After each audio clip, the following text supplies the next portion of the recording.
लालची सास की चमत्कारी बहू। राजगढ़ की गौरी अपने माता पिता की इकलौती संतान थी। गौरी के पिता मेहनतकश किसान थे। वो सारा दिन खेतों में काम करते। गौरी अपनी माँ का किचन में हाथ बटाती। वो जंगल से लकड़ियाँ बीनती और माँ के चूल्हे में मदद करती। एक दिन वो जंगल में लकड़ी बीनने गई थी कि तभी उसे रोने की आवाज आती है।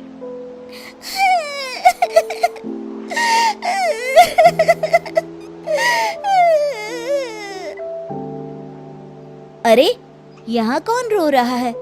इस जंगल में भला किसी के रोने की आवाज? जरूर कोई जंगल में फंस गया होगा। वो देखती है तो उसे एक परी दिखाई देती है जिसका एक पंख टूटा होता है। अरे, तुम कौन हो और क्यों रो रही हो? मैं परीलोक की रानी हूँ। पृथ्वीलोक में घूमने आई थी, लेकिन देखो ना, मेरे पंख ही टूट गए। अब मैं कैसे उड़ान भरूंगी? अरे, इसे जोड़ना तो आसान है। रुको, मैं अभी जोड़ देती हूँ। ये कहकर गौरी लकड़ी और रस्सी की सहायता से पंखों को जोड़ देती है।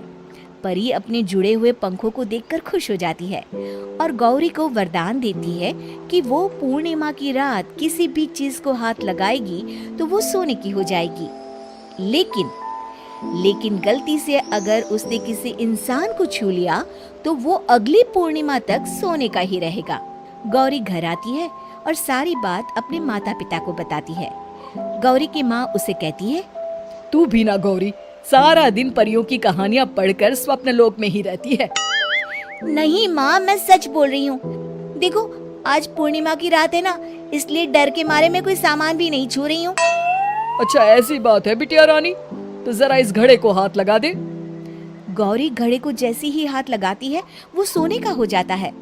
गौरी के माता पिता घड़े को देखकर हैरान रह जाते हैं। अगले दिन गौरी के पिता उस घड़े को सुनार के पास बेचने जाते हैं तो रास्ते में उन्हें कंचा काकी मिलती है।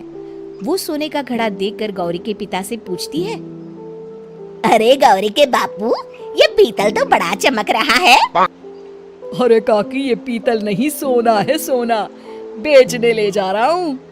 अरे, कहीं कोई लॉटरी लग गई है क्या? इतना सोना? गौरी के पिता काकी को गौरी को परी द्वारा दिए वरदान के बारे में बताते हैं। काकी गौरी के पिता की बात सुनकर सोच में पड़ जाती है और फिर अगले दिन काकी गौरी के घर आती हैं। गौरी के बापू, तुम्हारे लिए मैं एक खुशखबरी लाई हूँ। तभी गौरी की माँ पूछती है, क्या खुशखबरी है काकी? अरे, तुम्हारी बेटी का रिश्ता मैं अपने बेटे से करना चाहती हूँ। अरे, कब तक अपनी सयानी लड़की को घर पर बिठा कर रखोगी? हाँ, देखो काकी, मैं ऐसे ही व्यक्ति से अपनी बेटी की शादी कराऊंगा जो गौरी के वरदान से नहीं, उसके गुणों को समझे।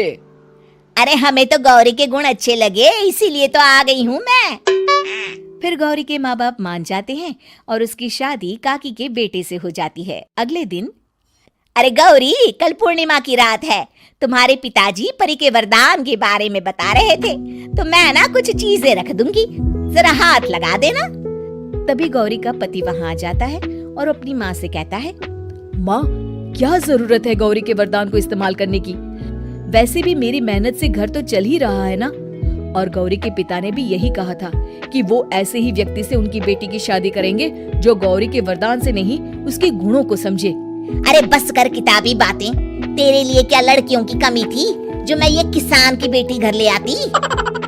और सुन गौरी, कल अगर तूने सारी चीजों को सोने का नहीं किया तो मैं तुझे घर से निकाल दूंगी और अपने बेटे की दूसरी शादी करवा दूंगी, समझी? इतना कहकर गौरी की सास वहाँ से चली जाती है। अगली पूर्णिमा की रात गौरी की सास गौरी के सामने ढेर सारे बर्तन रख देती है और कहती है, जल्दी कर गौरी, रात खत्म हो जाएगी। जल्दी जल्दी इन सारे बर्तनों को हाथ लगाकर सोने का कर दे।